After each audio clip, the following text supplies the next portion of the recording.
Hello दोस्तों, नमस्कार। आप सभी का स्वागत है आपके अपने यूट्यूब चैनल रिजल्ट एडुशाला पे। आज हम डिस्कस कर रहे हैं 66वां बीपीएससी का जो पुनः जो री एग्ज़ाम जो हुआ था।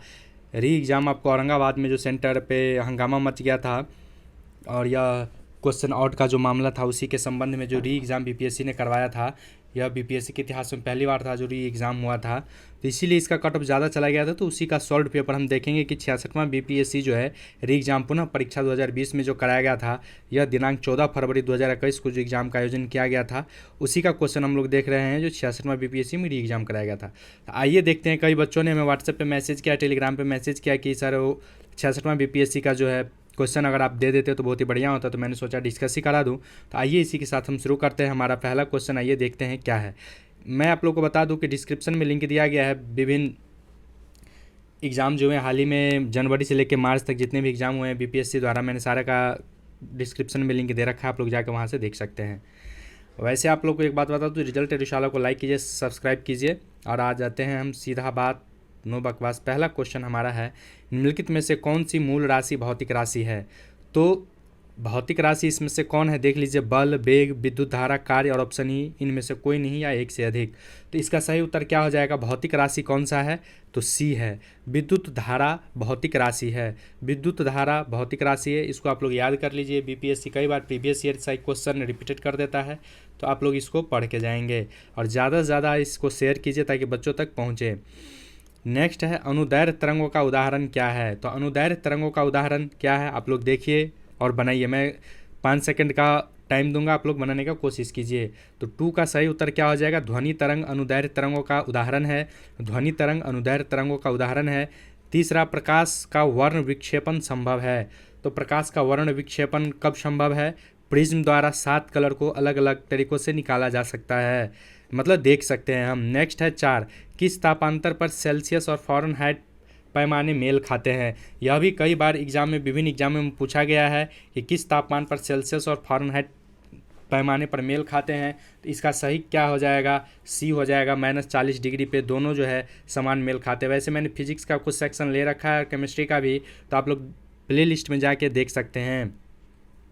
नेक्स्ट है 5, लेंस की क्षमता मापी जाती है, डायोप्टर में नापी जाती है। 5 का डी सही उत्तर हो जाएगा, डायोप्टर में। नेक्स्ट हम आते हैं 6ठा, चिकित्सा स्थितियों का निदान करने के लिए एमआरआई तकनीक का उपयोग किया जाता है। एमआरआई में किसका उपयोग नहीं होता है? क्वेश्चन क्या कह रहा है कि चिकित्सा स्थितियों का निदान करने के लिए एमआरआई तकनीक का उपयोग किया जाता है। एमआरआई में किसका उपयोग नहीं होता है? तो एमआरआई में किसका उपयोग नहीं होता है? तो इसका किसका? एक्सरे किरण का उपयोग नहीं होता है। बाकी क्या होता है? चुंबकीय तरंग का होता है, रेडियो तरंग का होता है और गामा तरंग का भी होता है। नेक्स्ट हम आते हैं 7वां नंबर में। तो इसका सही उत्तर क्या हो जाएगा? बी, एक्सरे किरण का उपयोग नहीं होता है। बाकी रेडियो तरंगे, गामा तरंगे और चुंबकीय तरंगे। एक्सरे किरण से जो है हड्डियों का एक्सरे लिया जाता है। नेक्स्ट हम आते हैं 7 नंबर। जो भी उत्तर बताया जा रहा है बिल्कुल ही सही बताया जा रहा है, और यह दृष्टि पब्लिकेशन का जो बुक मंथली वाला आता था उसमें से मैंने इसको पीडीएफ बनाया है। आप लोग के लिए मेहनत कर रहा हूं, तो आप लोग ज़्यादा से ज़्यादा इसको लाइक शेयर सब्सक्राइब कीजिए। इसको 2 बार 3 बार देख लीजिए, रटा जाए 2 गुना स्पीड में कर लीजिए, ज़्यादा फास्ट हो जाएगा, जल्दी से ख़त्म हो जाएगा। नेक्स्ट है, जब एक ध्वनि तरंग एक माध्यम से दूसरे माध्यम में जाती है तो वह राशि जो अपरिवर्तित रहती है क्या होगा? तो इसमें क्या होगा? 7 का सही उत्तर बताइए। आवृत्ति जो है, यह क्वेश्चन जो है 66वां बीपीएससी में भी पूछा था और इसमें री एग्ज़ाम में भी वही क्वेश्चन दे दिया है। जब एक ध्वनि तरंग एक माध्यम से दूसरे माध्यम में जाती है तो आवृत्ति जो है अपरिवर्तित रह जाती है, बाकी आयाम, चाल और तरंगदैर्घ्य बदल जाते हैं। नेक्स्ट है, प्रकाश वर्ष किसका मात्रक है? तो आप लोग बताइए, ये तो बहुत ही आसान क्वेश्चन है। प्रकाश वर्ष किसका मात्रक है? दूरी का मात्रक है। नेक्स्ट है, निम्नलिखित में से कौन सा कण आवेशित रहित है? तो 9 का सी, न्यूट्रॉन कण आवेशित रहित है। नेक्स्ट हम आते हैं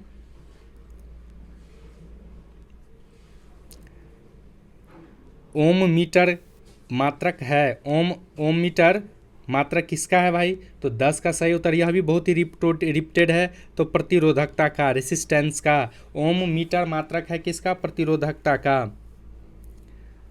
11 नंबर क्वेश्चन है, नीलम का रासायनिक सूत्र क्या है? तो यह क्या है नीलम का रासायनिक सूत्र? आप लोग बताइए। नीलम रूबी का जिसको रूबी भी बोलते हैं, तो नीलम का रासायनिक सूत्र क्या हो जाएगा? देखिए आप लोग कैसे क्वेश्चन पूछा गया है।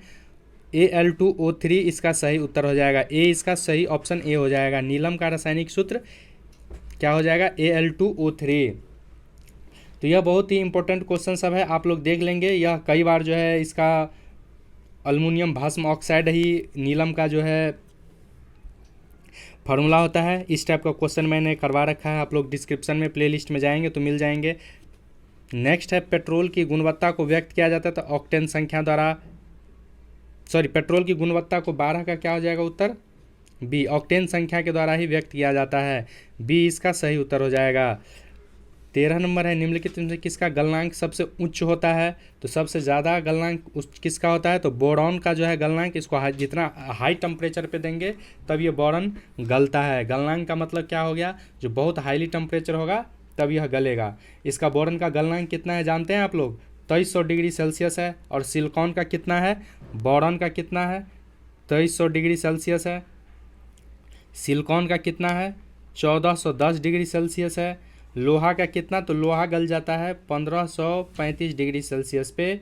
और एल्युमिनियम का तो 660 डिग्री सेल्सियस पे ही गल जाता है। एल्युमिनियम का प्रेशर कुकर होता है, उसमें जो हैंडल लगा होता है वो बैकेलाइट का लगा होता है। ये एग्जाम में कई बार पूछ चुका है। नेक्स्ट आते हैं हम, एंटीबायोटिक दवा का उदाहरण है। तो एंटीबायोटिक दवा का उदाहरण कौन है इसमें से? पेनिसिलिन, यह आप लोग याद होगा। और इसका वो खोज किसने किया था? तो अलेक्जेंडर फ्लेमिंग ने इसका खोज किया था 1929 ईस्वी में। नेक्स्ट क्वेश्चन हम आते हैं 15 नंबर, CNG का मुख्य घटक क्या है? तो CNG का मुख्य घटक क्या है? CH4 जो है मुख्य घटक है।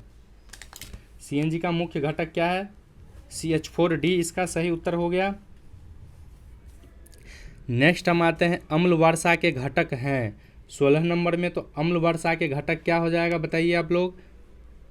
डी, ए और बी दोनों हो जाएगा। HNO3 और H2SO4 अम्ल वर्षा के घटक हैं। भारी जल का रासायनिक सूत्र क्या हो जाएगा? तो ये तो आसानी से बता देंगे आप लोग, D2O हो जाएगा। 17 का सी हो जाएगा सही उत्तर। नेक्स्ट है, पानी का pH मान कितना होता है? यह न्यूट्रल होता है। बी इसका सही उत्तर हो जाएगा। 7 होता है। नेक्स्ट हम आते हैं 19 नंबर क्वेश्चन में क्या है? वर्ष 2019 में रसायन के क्षेत्र को विकसित करने के लिए नोबेल पुरस्कार किसे दिया गया था? किसको दिया गया था? तो 19 का सही उत्तर क्या हो जाएगा? सी, लिथियम आयन बैटरी को नोबेल पुरस्कार जो है रसायन के क्षेत्र में दिया गया था, लिथियम आयन बैटरी को। और इसके जो है, अब छोड़िए नोबेल पुरस्कार, आप लोग को 20 वाला याद करना है, 21 वाला याद करना है कि किसको नोबेल पुरस्कार मिला है। तो इसको आप लोग छोड़ दीजिए कि हाल ही में भी कौन बना है। तो मैंने डिस्कस कर रखा है, डिस्क्रिप्शन में लिंक दे रखा है, आप लोग जाके देखिए। प्राकृतिक रबर किसका बहुलक है? तो प्राकृतिक रबर किसका बहुलक है? 20 का सही उत्तर क्या हो जाएगा? ए, आइसोप्रीन। प्राकृतिक रबर किसका बहुलक है? आइसोप्रीन का है। 21, पानी की टंकी में फंगी को नष्ट करने के लिए इस्तेमाल किए जाने वाला रसायन कौन सा है? तो 21 का सही उत्तर क्या हो जाएगा? डी, कॉपर सल्फेट जो है, पानी की टंकी में अगर फंगी लग गया है तो कॉपर सल्फेट डालेंगे तो ये नष्ट हो जाएगा। नेक्स्ट है, निम्नलिखित में से कौन सा क्लोरोफिल का घटक नहीं है?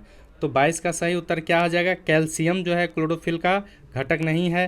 23, पौधों में पानी पहुंचाया जाता है। तो 23 का सही उत्तर क्या हो जाएगा? जाइलम द्वारा। जल पहुंचाया जाता है जाइलम द्वारा, और फ्रूट्स उसको खाना पहुंचाते हैं फ्लोएम द्वारा। समझ गए? पौधों में पानी पहुंचाया जाता है जाइलम द्वारा, और फ्लोएम द्वारा क्या पहुंचा जाता है? खाना, भोजन। 24 नंबर है, प्रकाश संश्लेषण के दौरान हरे पौधे अवशोषित करते हैं। तो हरे पौधे क्या अवशोषित करते हैं? CO2 लेते हैं और ऑक्सीजन को छोड़ते हैं। CO2 लेते हैं और ऑक्सीजन को छोड़ते हैं, CO2 अवशोषित करते हैं। 25 नंबर है, ऑक्सीजन अनुपस्थित होता है।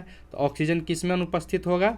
तो केरोसिन में ऑक्सीजन अनुपस्थित होता है, बाकी मिट्टी, कांच में और सीमेंट में रहता है। यह भी क्वेश्चन रिपीट किया हुआ है। एंजाइम लाइपेज का स्रोत है। एंजाइम लाइपेज का स्रोत है किसका? तो 26 में अग्नाशय से जो है लाइपेज एंजाइम निकलता है। 27 नंबर है, BCG वैक्सीन का इस्तेमाल किसकी रोकथाम के लिए किया जाता है? तो BCG का क्षय रोग के लिए इस्तेमाल किया जाता है BCG वैक्सीन का। आप लोग कोरोना वाला याद कर लेंगे। निम्नलिखित में से कौन सा हार्मोन अग्नाशय द्वारा उत्पादित होता है? तो अग्नाशय द्वारा उत्पन्न कौन सा होता है? 28 का बी हो जाएगा। इंसुलिन जो है अग्नाशय द्वारा उत्पन्न होता है। नेक्स्ट है, अभी हम कितना नंबर देख चुके हैं? तो 28 देख चुके हैं। आइए नेक्स्ट देखते हैं 29 नंबर। निम्नलिखित में से कौन सा रक्त के संचलन में मदद करता है? तो रक्त के संचलन में लिम्फोसाइट मदद करता है। रक्त के संचलन में लिम्फोसाइट मदद करता है।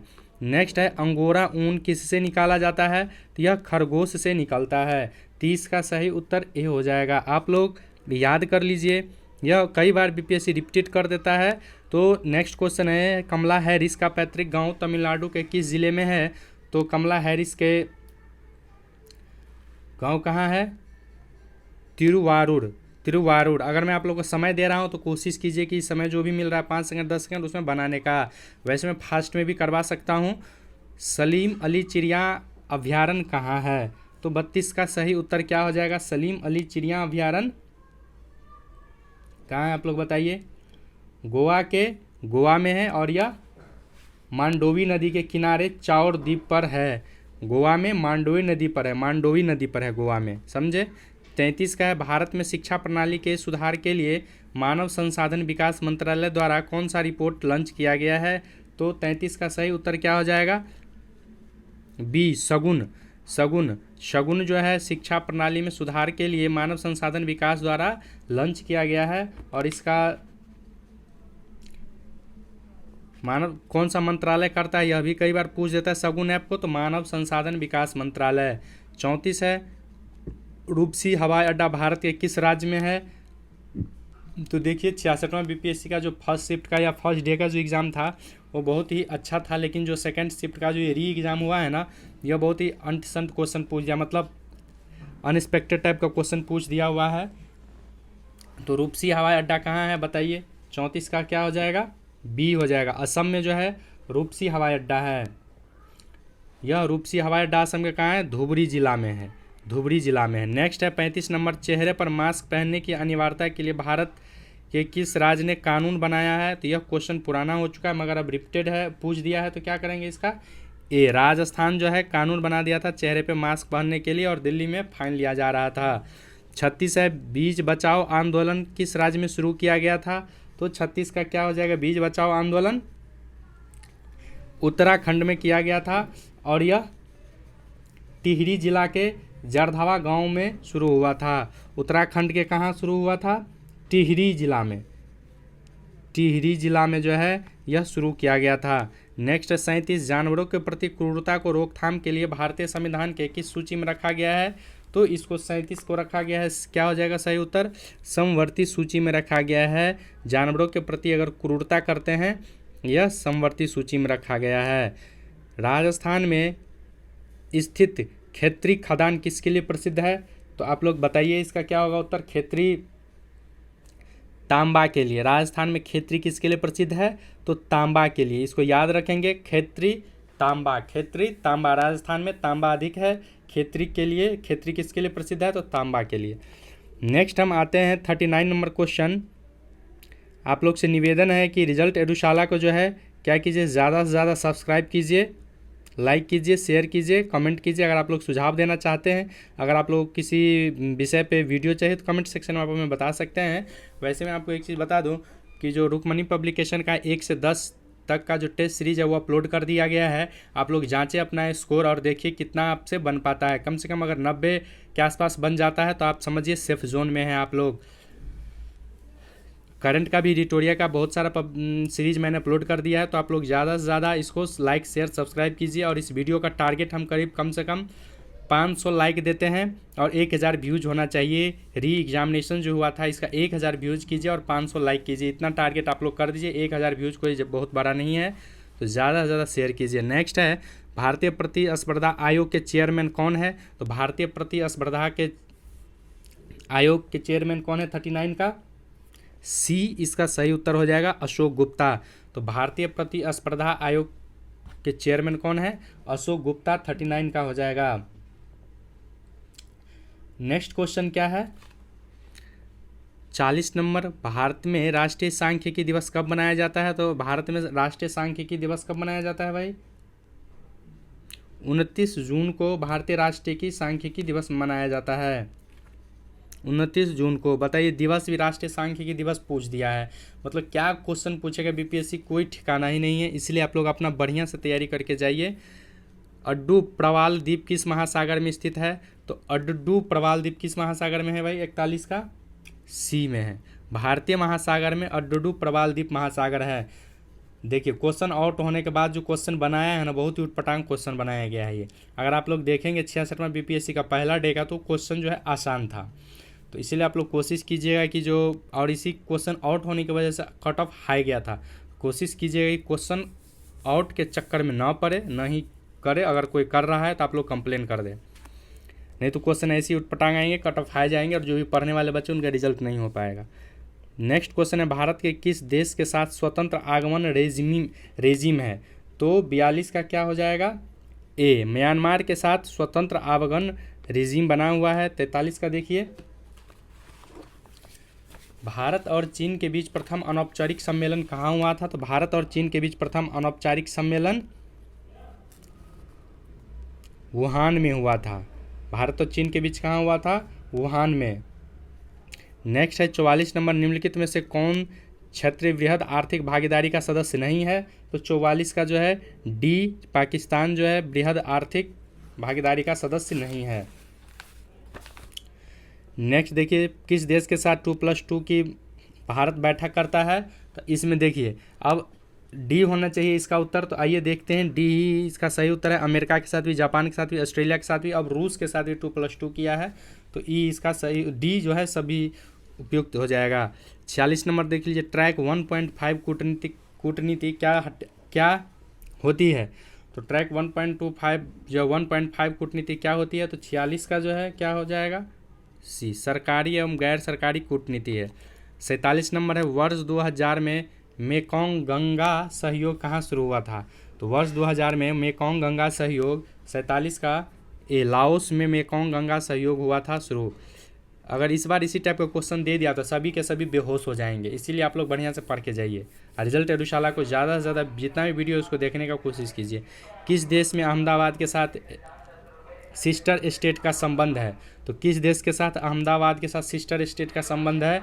यह 48 का हो जाएगा, जापान के साथ है स्टेट सिस्टर का संबंध। 48 हमने बना लिया है। अब आते हैं हम 49 में। अगर आप लोग को स्लो लग रहा है तो वीडियो को दोगुना स्पीड में कर लीजिए, तुरंत खत्म हो जाएगा। 49 का है, न्यूजीलैंड में प्रथम भारतीय मूल का मंत्री कौन बना है? तो 49 का क्या हो जाएगा? भारतीय मूल का मंत्री प्रियंका राधा कृष्णन बना है। 50 का देख लीजिए, वर्ल्ड इकोनॉमिक आउटपुट इंडेक्स कौन प्रकाशित करता है? तो वर्ल्ड इकोनॉमिक आउटपुट इंडेक्स 50 का IMF जारी करता है, world economic output index. 51, Nepal के प्रथम बहुराष्ट्रीय पेट्रोल पाइपलाइन बिहार में कहाँ से प्रारंभ होती है? तो नेपाल में कहाँ से प्रारंभ होती है?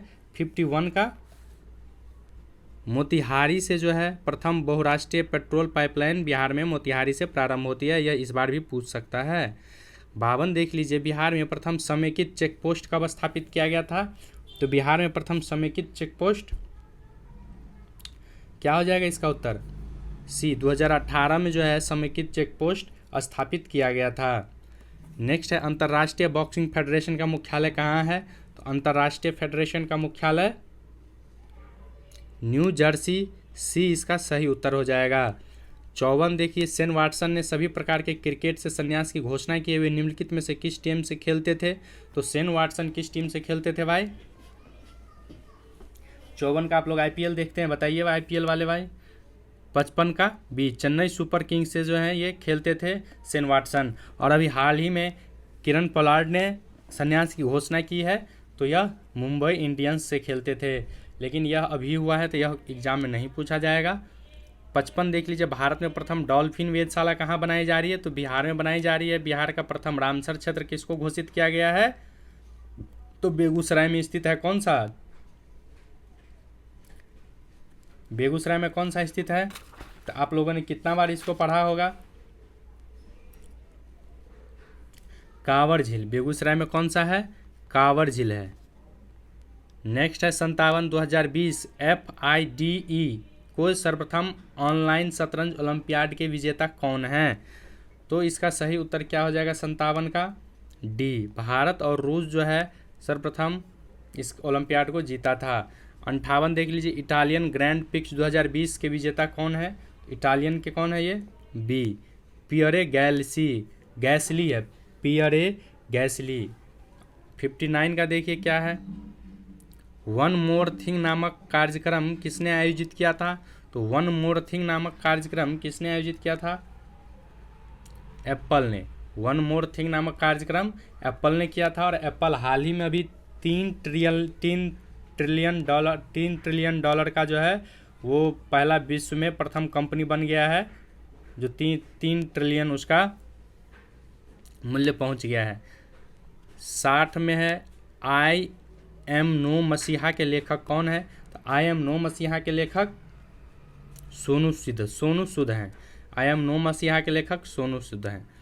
61 में देख लीजिए, प्रथम मानव जीवाश्म की भारत किस नदी से प्राप्त हुआ था? तो प्रथम जीवाश्म की नर्मदा घाटी से। 61 का सी हो जाएगा, प्रथम मानव जीवाश्म की नर्मदा घाटी से मिला था। नेक्स्ट है 62 नंबर, भारत में पहले साम्राज्य की स्थापना किस शासक के द्वारा की गई थी? तो भारत में पहले साम्राज्य की स्थापना किस शासक के द्वारा की गई थी? तो 62 का जो है चंद्रगुप्त मौर्य के द्वारा। ए सही उत्तर हो जाएगा। 63 देखिए, बुद्ध की प्राचीनतम प्रतिमा किस शैली में प्राप्त हुई है? तो बुद्ध की प्राचीनतम प्रतिमा गंधार शैली में प्राप्त हुई है। गंधार शैली में बुद्ध की प्राचीनतम प्रतिमा प्राप्त हुई है। 64 नंबर है, किस अभिलेख में कलिंग विजय का वर्णन है भाई? तो किस अभिलेख में कलिंग विजय का वर्णन है? तो ई हो जाएगा इसका उत्तर। क्यों होगा ई? 13वें शिलालेख में किया है। किस में किया है? 13वें शिलालेख में किया। आप लोग को बता दूं, यह 13 शिलालेख में किया है। इसको आप लोग ई उत्तर मारेंगे। नेक्स्ट है 65, सल्तनत काल में सार्वजनिक वितरण प्रणाली किसने प्रारंभ किया था? तो सार्वजनिक वितरण प्रणाली सल्तनत काल में कौन करेंगे? ये अपना अलाउद्दीन खिलजी, खलीवली। अलाउद्दीन खिलजी जो है खलीवली वाला, यही किए थे प्रारंभ। 66, आप लोगों ने देखा है ना खलीवली? नहीं देखें तो अभी भी देख लीजिए, बहुत ही बढ़िया है। सन 1565 में कौन सा प्रसिद्ध युद्ध हुआ था? तो सन 1565 में कौन सा प्रसिद्ध युद्ध हुआ था? 66 का क्या हो जाएगा? तालीकोटा का युद्ध 1565 ईस्वी में हुआ था। नेक्स्ट देख लीजिए, दीन ए इलाही किसके द्वारा प्रारंभ किया गया था? तो यह अकबर के द्वारा प्रारंभ किया था। सही उत्तर बी हो जाएगा, दीन ए इलाही अकबर द्वारा किया गया था। 68 में देख लीजिए क्या है, अष्ट प्रधान मंत्री परिषद किसके राज्य में प्रबंधन में सहायता करती थी? अष्ट प्रधान मंत्री परिषद जो है 68 का शिवाजी के काल में थी। यह 66वां बीपीएससी भी, ये 65वां बीपीएससी पूछा हुआ क्वेश्चन है। 69 का भारत का प्रथम गवर्नर जनरल कौन थे? तो यह 69 का हो जाएगा डी, डफरिन जो है भारत के प्रथम गवर्नर जनरल थे। सॉरी, 69 का ई हो जाएगा दोस्तों, ये गलत हो गया। ई हो जाएगा सही उत्तर 69 का। भारत के प्रथम गवर्नर जनरल कौन थे? तो लॉर्ड विलियम बेंटिक थे। भारत के प्रथम गवर्नर जनरल कौन थे? Lord William Bentinck. और इसका उत्तर 69 का ई हो जाएगा। और ये किस चार्टर एक्ट के द्वारा हुए थे विलियम बेंटिक? तो भारत के प्रथम गवर्नर 1833 चार्टर एक्ट के तहत हुए थे। आइए नेक्स्ट देखते हैं हम 70 नंबर क्वेश्चन। 70 नंबर क्वेश्चन में क्या है, भारत में ब्रिटिश साम्राज्य के संस्थापक कौन था? तो भारत में ब्रिटिश साम्राज्य का संस्थापक लॉर्ड क्लाइव था। इन्होंने ही बहुत सारे युद्ध लड़ा था। 71 में कौन है, 1857 की क्रांति सर्वप्रथम कहाँ से प्रारंभ हुई? तो मेरठ से जो है 1857 की सर्वप्रथम क्रांति शुरू हुई थी। नेक्स्ट है मुंडा विद्रोह के नेता कौन थे? तो बिरसा मुंडा, इसका सही उत्तर हो जाएगा। 73 आर्य समाज की स्थापना किसने की थी? आर्य समाज की स्थापना 73 का क्या हो जाएगा? दयानंद सरस्वती। कब, ईस्वी कितना में किए थे ये? 1875 में कांग्रेस की स्थापना से 10 वर्ष पूर्व आर्य समाज का स्थापना हुआ था। 74 देख लीजिए, प्रथम भारत रत्न प्राप्त करने वाले व्यक्ति कौन थे? तो प्रथम भारत रत्न प्राप्त करने वाले व्यक्ति एस राधाकृष्णन। यह क्वेश्चन जो 66वां एग्जाम में पूछा गया, री एग्ज़ाम जो लिया गया था, यह बहुत ही बेहुदा टाइप क्वेश्चन सब पूछा हुआ है। लग नहीं रहा है कि बीपीएससी एग्ज़ाम लिया है। तो आप लोग किसी भी स्थिति से निपटने के लिए तैयार रहिए, प्रीवियस ईयर पढ़ के जाइए। रिवीजन का रिजल्ट का मात्र एक माध्यम है रिवीजन और टेस्ट सीरीज। नेक्स्ट है 75, बिहार का कौन सा शहर 5 पहाड़ियों से घिरा है? तो बिहार का कौन सा शहर 5 पहाड़ियों से घिरा है? तो 75 का क्या हो जाएगा उत्तर? ई हो जाएगा। बिहार के से कौन है? नालंदा घिरा है 5 राज्यों से, 5 पहाड़ियों से। राजगीर जो है 5 पहाड़ियों से घिरा है, इसीलिए इसका सही उत्तर ई हो जाएगा। 76 है, भारत के प्रथम राष्ट्रपति राजेंद्र प्रसाद किस राज्य से थे? तो बिहार मार दीजिएगा आप लोग ए। 77 का, बिहार छात्र सम्मेलन का 16वां अधिवेशन कहाँ हुआ था? बिहार छात्र सम्मेलन का 16वां अधिवेशन कहाँ हुआ था? हजारीबाग में हुआ था। कितना ईस्वी में हुआ था हजारीबाग में? तो 1921 ईस्वी में हुआ था। 1921 ईस्वी में। और इस अधिवेशन की अध्यक्षता किसने किया था? तो सरला देवी ने किया था। हजारीबाग में किसने किया था? सरला देवी। सरला देवी ने बिहार छात्र सम्मेलन का 16वां अधिवेशन का अध्यक्षता किया था, सरला देवी ने। और प्रथम सम्मेलन आरा में। प्रथम सम्मेलन कहाँ हुआ था? आरा में। प्रथम बिहार छात्र सम्मेलन कहाँ हुआ था? तो प्रथम हुआ था आरा में। प्रथम हुआ था आरा में, फर्स्ट हुआ था आरा में, 16वां हुआ था हजारीबाग में, और 24वां कहाँ हुआ था? आरा में। सॉरी दोस्तों, ये देखिए, आरा में पहला नहीं था, पहला पटना में है। पहला सम्मेलन पटना में है, और आरा जो है 24वां सम्मेलन हुआ था। तो बिहार छात्र सम्मेलन जो है कहाँ हुआ था? 16वां हजारीबाग में। पटना में पहला था, आरा में 24वां था। और हजारीबाग में जो हुआ था उसका अध्यक्षता कौन किया था? तो सरला देवी ने किया था। नेक्स्ट हम आते हैं 78 नंबर, बिहार के चिरान नामक पुरास्थल की प्राचीनतम संस्कृति। 78 का क्या हो जाएगा? सी, नवपाषाणिक संस्कृति। देखिए आप लोग, चिरांद है तो नव नया है, नवपाषाणिक नया पत्थर का युग है। नवपाषाणिक संस्कृति का बिहार के चिरांद से मिला था, नवपाषाणिक संस्कृति का साग। 79 है, बाबा ठाकुर दास ने पटना में किस सोसाइटी की स्थापना की थी? तो बाबा ठाकुर दास ने रामकृष्ण मिशन सोसाइटी की स्थापना की थी। 79 का बी हो जाएगा, रामकृष्ण मिशन। अब आते हैं हम 80 नंबर में। आप लोग यहाँ पे देखिए लिखा हुआ है सब्सक्राइब रिजल्ट एडुशाला। आप लोग ज़्यादा से ज़्यादा सब्सक्राइब कीजिए, और कम से कम इसका जो है सब्सक्राइबर 500 पूरा दीजिए, जल्दी से जल्दी 500 पूरा दीजिए, 1000 लाइक। स्वतंत्रता पश्चात बिहार का प्रथम राज्यपाल कौन था? तो स्वतंत्रता प्राप्त बिहार का प्रथम राज्यपाल जयराम दास दौलतराम बिहार का प्रथम राज्यपाल था।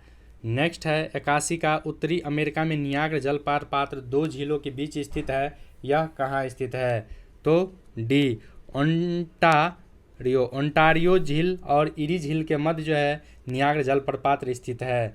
ओंटारियो झील और इरी झील के मध्य जो है नियाग्रा जलप्रपात स्थित है। तो डी इसका सही उत्तर हो जाएगा। 82 है, जोड़ा कौन बेमेल है?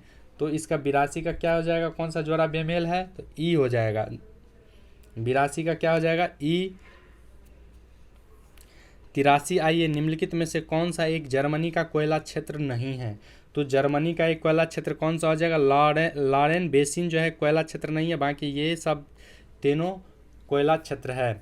नेक्स्ट हम आते हैं, इसका सही उत्तर बी हो जाएगा 83 का। 84 का, रूस के किस शहर को उत्तर का वेनिस कहा जाता है? तो उत्तर का वेनिस कहा जाता है किसको? सेंट पीटर्सबर्ग को। उत्तर का वेनिस किसको कहा जाता है? सेंट पीटर्सबर्ग को। यह रूस का मशहूर शहर है। नेक्स्ट है 85, यूरोप में पिरीनी पर्वत श्रृंखला किन 2 देशों के मध्य अलग करती है? तो पिरीनी पर्वत श्रृंखला किन 2 देशों के मध्य अलग करती है? 85 का ए हो जाएगा। स्पेन और फ्रांस को जो है अलग करती है पिरीनी पर्वत श्रृंखला। पिरीनी पर्वत श्रृंखला स्पेन और फ्रांस को अलग करती है। नेक्स्ट 86, भारत में चंद्रा और भागा नदियाँ किस क्षेत्र में बहती है? तो भारत में चंद्रा और भागा, यह 86 का सी हो जाएगा, लाहौल में। यह चिनाब जो है चंद्रभागा, यह चिनाब नदी का जो है सबसे सहायक जो है बड़ी नदी है चिनाब का, जो हिमाचल प्रदेश से बहता है। समझे? तो लाहौल में चंद्रभागा और चंद्रा और भागा जो है यह लाहौल, इसका सही उत्तर हो जाएगा सी। यही हिमाचल प्रदेश से बहती हुई बारालाचा दर्रा में चली जाती है और चंद्रभागा नाम से मिल जाती है। समझे? तो बारालाचा दर्रा से ये जाती हुई लाहौल, इसका सही उत्तर हो जाएगा हिमाचल प्रदेश। 87 का चंबल नदी पर राणा प्रताप सागर जल विद्युत परियोजना किस राज्य में स्थित है? तो 87 का हो जाएगा राजस्थान में जो है चंबल नदी पर राणा प्रताप सागर जल विद्युत परियोजना स्थित। 88 का भरमौर जनजातीय किस क्षेत्र किस प्रांत में स्थित है? तो भरमौर जनजातीय हिमाचल प्रदेश में स्थित है, बी इसका सही उत्तर हो जाएगा। 89 का है जवाहर नेहरू बंदरगाह किस राज्य में स्थित है? तो जवाहर नेहरू बंदरगाह 89 का महाराष्ट्र में स्थित है। जवाहर नेहरू बंदरगाह महाराष्ट्र में स्थित है। यह मुंबई का दक्षिण में स्थित एक प्रमुख बंदरगाह भी है। आइए इसके बाद देखते हैं हम 90 नंबर क्वेश्चन। तो 90 नंबर हमारा क्या है, देखिए, निम्नलिखित में से कौन भारत राज्य तांबे का सबसे बड़ा उत्पादक है? तो अभी बताए थे ऊपर में, तो राजस्थान जो है 90 का, सॉरी मध्य प्रदेश, तांबा जो है मामा, तांबा ये मामा मध्य प्रदेश जो है तांबे का सबसे बड़ा उत्पादक राज्य है। मध्य प्रदेश जो है तांबे का सबसे बड़ा उत्पादक राज्य है। तांबा और मामा आप लोग ऐसे याद रखेंगे। 91 का कश्मीर में पहलगांव किस नदी के किनारे बसा है? तो कश्मीर में पहलगांव लिच्छर नदी के किनारे बसा है। 92 का दंडकार्य क्षेत्र किस राज्य में स्थित है? तो दंडकार्य क्षेत्र ई हो जाएगा इसका उत्तर। 93 का देखिए, निम्नलिखित में से कौन सी मवेशी नस्ल राजस्थान की नहीं है? तो हलीकर जो है राजस्थान की मवेशी नस्ल नहीं है राजस्थान में, बाकी सारा थापकर राठी मेवाती नस्ल है। 94 का देख लीजिए, 2011 में बिहार के कितने जिलों में 10 लाख से कम जनसंख्या थी? तो 10 लाख से जनसंख्या कम 2011 में कितने जिलों में थी? 3 जिलों में। 95 निम्नलिखित बिहार के निम्नलिखित में से किस अनाज का प्रति हेक्टेयर उत्पादन सबसे अधिक है? तो प्रति हेक्टेयर उत्पादन कहाँ सबसे ज़्यादा है? किसका बिहार में? तो मक्का का प्रति हेक्टेयर सबसे ज़्यादा उत्पादन है। 96 आते हैं हम, बिहार में मछली उत्पादन करने वाला अग्रणी जिला कौन सा हो जाएगा? तो 96 का हो जाएगा सही उत्तर बी, मधुबनी और पूर्वी चंपारण जो है, सॉरी 96 का सही उत्तर क्या हो जाएगा? बी हो जाएगा, मधुबनी और दरभंगा। बिहार में मछली उत्पादन करने वाला अग्रणी जिला कौन सा है? मधुबनी और दरभंगा, इसका सही उत्तर हो जाएगा बी। नेक्स्ट है 97 उत्पादन क्षेत्र की दृष्टि से बिहार में शीर्ष रैंकिंग की दालें कौन सी हैं? तो 97 का सही उत्तर क्या हो जाएगा? सी, मूंग और मसूर, सही उत्तर हो जाएगा। 98 बिहार में गन्ना उत्पादन में अग्रणी जिला कौन सा है? तो 58 का सही उत्तर ए हो जाएगा, पश्चिमी चंपारण गन्ना उत्पादन में अग्रणी जिला है। 99 ये बिहार के किस जिले में सबसे अधिक नहरें सिंचित है? तो 99 का सी, रोहतास में जो है सबसे अधिक नहरें सिंचित हैं। आइए नेक्स्ट क्वेश्चन देखते हैं हम। 99 के बाद दोस्तों इसमें जो है क्वेश्चन PDF शायद नहीं बन पाया है। हम कोशिश करेंगे कि जो है आपको जल्द ही इसका सेक्शन का जो छूट गया है उसका हम PDF बना दें। 99 के बाद सीधे 125 पे आ गया, तो 2 पेज का क्वेश्चन जो है मैं जल्दी डिस्कस करूंगा आप लोग के साथ, ठीक है।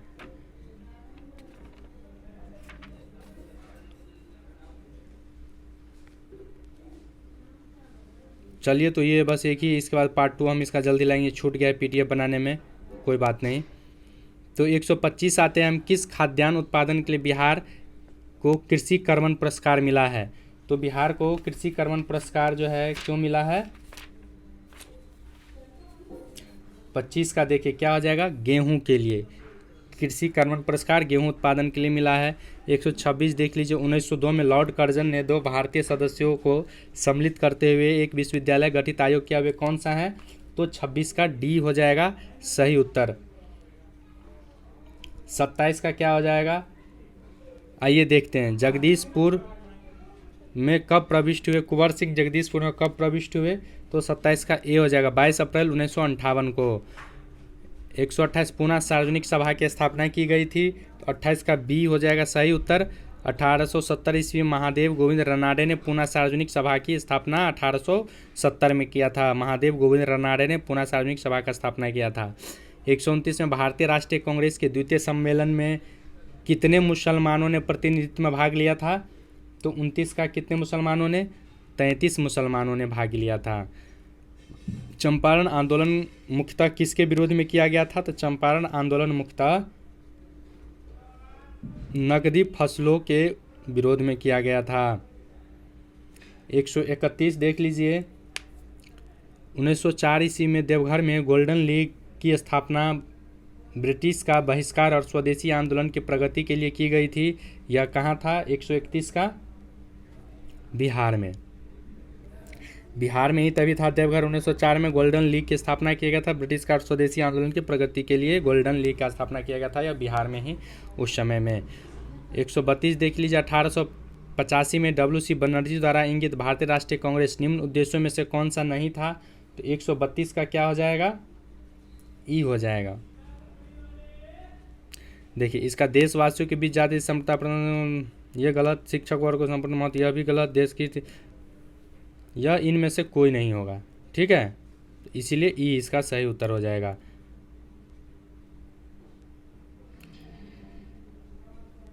नेक्स्ट आते हैं हम 33 नंबर। 133 सन 1906 में लंदन में अभिनव भारत सोसाइटी का स्थापना किसने किया था? अभिनव भारत सोसाइटी का स्थापना 133 का विनय दामोदर सावरकर, विनय बीडी सावरकर किया था। विनय दामोदर सावरकर को बीडी सावरकर बोलते हैं। इन्होंने स्वतंत्रता संग्राम 1857 नामक पुस्तक भी लिखा है, और इनके द्वारा जो है लंदन में तो लिख ही दिया। लंदन में अभिनव भारत सोसाइटी का स्थापना बीडी सावरकर ने किया था। 134 का ये देखते हैं। भारत छोड़ो आंदोलन के दौरान बकरी का टापू में अखिल भारतीय आज़ाद दस्ता का गठन किया गया था। तो बकरी के टापू में कहाँ? जयप्रकाश नारायण ने किया था। किसने किया था? डी इसका सही उत्तर हो जाएगा। जयप्रकाश नारायण ने जो है भारतीय छोड़ो आंदोलन के दौरान बकरी का टापू में अखिल भारतीय आज़ाद दस्ता का गठन किया था। 35 में देखिए, 1872 में बिहार हेराल्ड का आरंभ किया गया था। तो 1872 में बिहार हेराल्ड का आरंभ किया गया था। तो बिहार हेराल्ड किसने आरंभ किया था? 135 का क्या हो जाएगा? सी हो जाएगा, गुरु प्रसाद सेन ने। 136 देख लीजिए, मुस्लिम लीग ने अपना वार्षिक अधिवेशन नियमित रूप से आरंभ कब किया था? तो नियमित रूप से 1925 से मुस्लिम लीग ने अपना वार्षिक अधिवेशन आरंभ किया था। 137 जर्मनी के समर्थन से काबुल में राजा महेंद्र प्रताप सिंह के नेतृत्व में अंतरिम सरकार का गठन हुआ था। यह कहाँ हुआ था? तो इसका उत्तर हो जाएगा क्या? तो 137 का उत्तर हो जाएगा गदर आंदोलन के दौरान। गदर आंदोलन के दौरान जो है महेंद्र प्रताप सिंह के नेतृत्व में अंतरिम सरकार का गठन किया गया था। 138 देख लीजिए, 138 क्या हो जाएगा? तेभागा आंदोलन 1946 में बंगाल आरंभ हुआ था। तो यह कब हुआ था? 138 का बी, किसान सभा के नेतृत्व में जो है तेभागा आंदोलन आरंभ हुआ था 1946 में बंगाल में। 139 किसने कहा? जब तक यह तीसरी शक्ति अथवा इंग्लैंड यहाँ है, हमारे सांप्रदायिक मतभेद हमें परेशान करते रहेंगे। तो 139 का ई हो जाएगा। किसने कहा था? जिन्ना ने कहा था।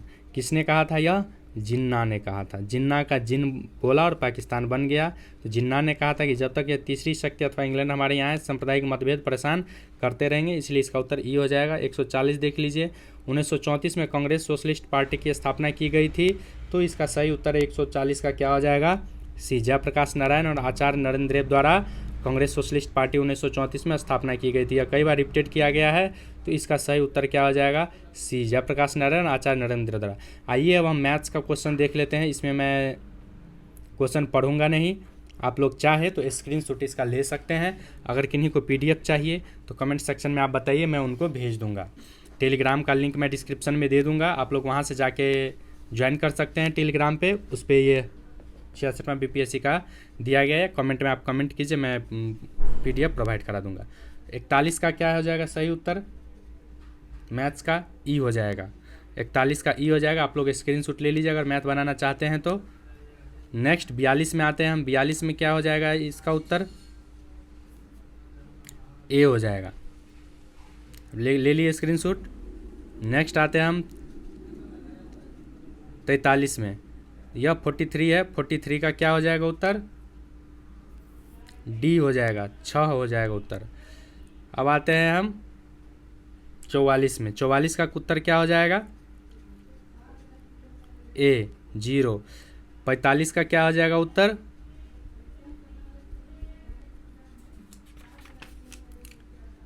बी हो जाएगा।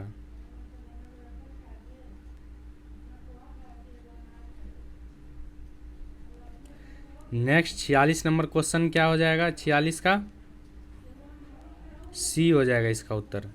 46 का क्या हो जाएगा? सी। 50। आइए एक 47 नंबर क्वेश्चन देखते हैं, इसका उत्तर क्या हो जाएगा 47 का? बी। जो बनाना चाहते हैं स्क्रीनशॉट ले लीजिए और बनाइए। 48 का क्या हो जाएगा?